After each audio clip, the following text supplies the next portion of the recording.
Mystery మరణాలు 6 నెలల్లో వివిధ కేసుల్లోని 3 కీలక వ్యక్తుల మృతి. కాళేశ్వరం కేసు డ్రాఫ్టింగ్ రోజునే అడ్వకేట్ సంజీవరెడ్డి హఠాన్ మరణం. మేడిగడ్డ విషయంలో కేసీఆర్ హరీష్ పై కేసు పెట్టిన రాజలింగమూర్తి హత్య. డ్రగ్స్ కేసులో నిందితుడు నిర్మాత కేదార్ అనుమానాస్పద మృతి.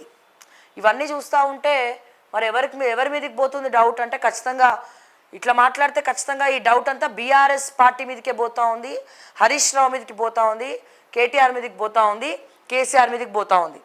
మీరు ఇంకా దీన్ని నిరూపించుకోకపోతే ఇంకా అంటనే ఉంటారు. మరి మీరు ఎందుకు సైలెంట్గా ఉన్నారు? ఈ విషయాన్ని మీరు ఖండిస్తలేరు కదా.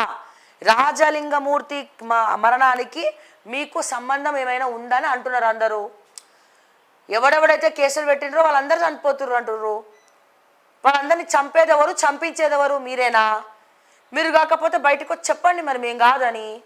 ఎందుకు అట్లనే ఉండి ఇంకా డౌట్లు పెంచుతూ ఉన్నారు పబ్లిక్కి?